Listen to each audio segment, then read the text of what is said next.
প্রিয় দর্শক, এই শ্লোকটার মধ্যে দুটি দুর্লভের কথা আছে। কোথায় এই শ্লোকটা আলোচনা হয়েছিল? নিমি মহারাজের রাজসভাতে নবযোগেন্দ্র এসেছিল। নবযোগেন্দ্রকে প্রশংসা করতে গিয়ে নিমি মহারাজের মুখ থেকে এই শ্লোকটা বেরিয়ে এসেছিল। নিমি মহারাজ এই কথাটা বলেছিলেন, বৈষ্ণব আসলে বৈষ্ণবকে প্রশংসা করতে হয়, বৈষ্ণবের যশগান করতে হয়। ভগবান যেমন যশযোগ্য, স্তুতিযোগ্য, তুমি প্রভু নবমনসা। ভগবান যেমন স্তুতির যোগ্য, ভগবানের ভক্ত প্রিয় বৈষ্ণবজন স্তুতির যোগ্য। স্তব স্তুতি যদি ভগবানকে করো, তোমার ভাগ্যের দরজা খুলবে। আবার যদি তুমি ভগবানের প্রিয়জনের স্তব স্তুতি করো, তাহলে ভগবান তোমার ভাগ্যের দরজা, এতে কোনো সন্দেহ। এই জন্য স্তুতিযোগ্য তুমি প্রভু নবঘনসা। ভগবানের স্তব স্তুতি যেমন গুরুত্বপূর্ণ, ভক্তের যশগান, গুরু বৈষ্ণবের যশগানও ওই রকম গুরুত্বপূর্ণ। এই জন্য সেই আরাধনার কোয়ালিটি বলতে গিয়ে শাস্ত্র বলছেন, কোয়ালিটি দেখাতে গিয়ে, তুলনামূলক বিচার দেখাতে গিয়ে বলছে, যশ দেবে পরাভক্তির যথা দেবে তথাগুলো। সেখানে যাতে মেনশনটা ভুল না হয়ে যায়, তার জন্য বলছে যশ দেবে পরাভক্তি। ভগবানের যেমন শ্রেষ্ঠ ভক্তিটা অর্পণ করা আমাদের কর্তব্যের মধ্যে পড়ে, ঠিক তারা বলছে যশ দেবে পরাভক্তির যথা দেবে তথা গুরু। এই শব্দটি ব্যবহার করে। তথা, যথা মানে যেমন, তথা মানে তেমন, তেমনি গুরু। গুরু মানে বহুবচন। এখানে শিক্ষাগুরু দীক্ষাগুরুকে অ্যাড করে দেওয়া হয়েছে। শিক্ষাগুরু এবং দীক্ষাগুরু উভয়ের আরাধনা কোনো অংশে কম নয়। সেই জন্য বলছে ভগবানকে যশ করলে যেমন আমাদের ভাগ্যের দরজা খুলবে, ঠিক তদ্রূপ আবার শিক্ষাগুরু দীক্ষাগুরুর যশগান করলেও আমাদের ভাগ্যের দরজা খুলবে। তাই আজকের নিমি মহারাজের রাজসভায় যে নবযোগেন্দ্র এসেছেন, তাদের প্রশংসা করছেন। প্রশংসা করতে গিয়ে এই শ্লোকটা নিমি মহারাজ বলেছিলেন, দুর্লভ মানুষ দেহ। যে দেহটা সহজে পাওয়া যায় না, সেটা এখন আমরা পেয়েছি। তাহলে দুর্লভ যেটা, সেটা এখন আমাদের মুঠোয় রয়েছে, আমাদের কাছেই রয়েছে। কিন্তু সেখানে একটা সাবধান বাণী কি দিয়েছে? সাবধান বাণী দিয়ে বললেন, পেয়েছো তো বটে, দুর্লভ তো পেয়েছো, কিন্তু ক্ষণভঙ্গ, বেশিক্ষণ টিকবে। বড় মজার কথা, পেয়েছো দুর্লভ কিন্তু টিকবে, ক্ষণভঙ্গ। দেহিনাং ক্ষণভঙ্গ। দেহিনাং, এখানে দেহি শব্দকে, দেহি শব্দে আত্মা, আর দুর্লভ মানুষ দেহ। এখানে এই শ্লোকটির মধ্যে খুব গুরুত্বপূর্ণ কথা আছে। দেহ শব্দটিও রয়েছে, দেহি শব্দটিও রয়েছে। দুর্লভ কোনটা বলেছে? দুর্লভ মানুষ ও দেহ। দেহটাকে দুর্লভ বলেছে, কিন্তু দুর্লভ দেহ টিকবে কিসের জোরে? বেঁচে থাকে কিসের জোরে? দেহির জোরে। সেই দেহি কিন্তু দেহকে বেশিক্ষণ টিকিয়ে রাখবার জন্য বাধ্যতামূলক ভাবে থাকবে।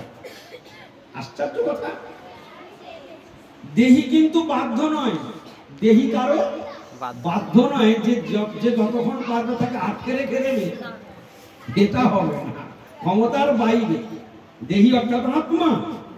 আত্মা স্বতন্ত্র ভাবে ভগবত ইচ্ছায় শরীরে প্রবেশ করে শরীরটাকে চেতনাটা দান করে বাঁচিয়ে রেখেছে। সেই জন্য নিমি মহারাজ বললেন ক্ষণভঙ্গুর, দেহিনাং ক্ষণভঙ্গুর। সেই ক্ষণভঙ্গুর সময়ের মধ্যে আর একটা গুরুত্বপূর্ণ কথা জুড়ে দিলেন। হ্যাঁ বাচ্চারা,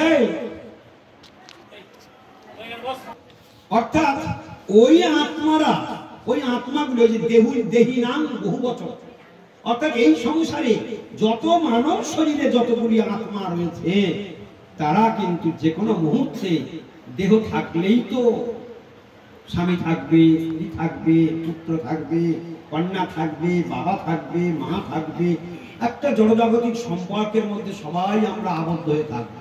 আরে জাঁকিয়ে সংসার, কিন্তু ভগবানের মা দুনিয়ার মা। যেই সংসারটা জাঁকিয়ে বসেছে, সঙ্গে সঙ্গে কৃষ্ণ কি করলেন না, একজনের শরীর থেকে ব্যাটারিটা খুলে নিল, ব্যাস সব আশা ভরসা জীবনের সব কিছু দৃশ্য। এই যে জায়গাটা দেহিনাম ক্ষণভঙ্গুর তত্রাওপি দুর্লভম, তত্রাওপি দুর্লভ মানে তার থেকেও দুর্লভ। এই কথাটা কেন বললো? তার আগেটা বলেছে যে দুর্লভ মানুষ, তাহলে মানব জীবন পাওয়াটা দুর্লভ। সেই মানব দেহ বেশিক্ষণ টিকবে না, ক্ষণভঙ্গুর, আত্মা বেরিয়ে যাবে। 2 আর 3 নম্বরে বলছে তার থেকেও দুর্লভ ব্যাপার হলো ওই যেটুকু সময় থাকবে ওইটুকুর মধ্যে আরো দুর্লভ ঘটনা, দুর্লভ ব্যাপার, আশ্চর্যজনক ব্যাপার। সেটা হলো কি, যদি ওই ক্ষণকাল সময়ের মধ্যে বৈকুণ্ঠ প্রিয় দর্শন দেখা, সাধুর দেখা হওয়া মানে ভাগ্যের দরজা খুলে যাওয়া, মুক্তির দরজা খুলে যাওয়া। হ্যাঁ, ঘনমপি সজ্জন সঙ্গতি রেখা ভবতি ভবার নামে তরণ, একদম সরাসরি শাস্ত্রে বর্ণনা করে। কি বললেন? ক্ষণমীয় সজ্জন সঙ্গতি রেখা আছে না, ভবতি ভবার নামে তরণে নৌকা। যদি ক্ষণকাল সাধুর সঙ্গে দেখা হয়, ক্ষণকাল যদি সাধুর সঙ্গে দেখা হয়, ওই বৈকুণ্ঠ প্রিয় ঘনমপি সজ্জন সঙ্গতি রেখা ভবতি ভবার নবে তরণের নৌকা। এ ভব সমুদ্র উত্তরণের নৌকা স্বরূপ, পোত স্বরূপ, বন্দর স্বরূপ স্বয়ং সাধুগণ। সাধুগণ কোন কম সম্পত্তি নন, সাধু হচ্ছে সমাজের একটা বৃহৎ সম্পত্তি। যে সম্পত্তি থাকলে স্বয়ং ধরিত্রী দেবী গর্ব অনুভব করে। জগতে যদি সাধু বিচরণ করে, ধরিত্রী দেবী গর্ব অনুভব করে। কিন্তু পাপীরা যখন সেই তাঁর বক্ষের উপরে বিচরণ করে বেড়ায়, তখন ধরিত্রী দেবী ক্রন্দন করেন, তিনি ব্যথা পান, তিনি কষ্ট পান। কারণ পাপীদের ভার তাকে ভারাক্রান্ত করে রাখে, কষ্টের মধ্যে থাকে ধরিত্রী দেবী। তাই জগৎ থেকে যদি একটা সাধু কখনো দেহ রাখে, ধরিত্রী দেবীর পর্যন্ত কষ্ট হয়।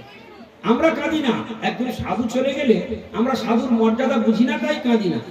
কিন্তু একটা সাধু চলে গেলে ধরিত্রী দেবীর বড় কষ্ট। কেন? তিনি থাকলে তার পক্ষে তিনি বিচরণ করতেন, তার চরণধুলি, তার গঙ্গা, তার অপবিত্র মানে তার যে পবিত্রতা, সেই পবিত্রতা বলে তিনি যেখানেই যাবেন ধরিত্রী দেবীর পাপকে তিনি ধ্বংস করতে করতে যাবেন। কেন? দর্শনে পবিত্র করে এই তোমার।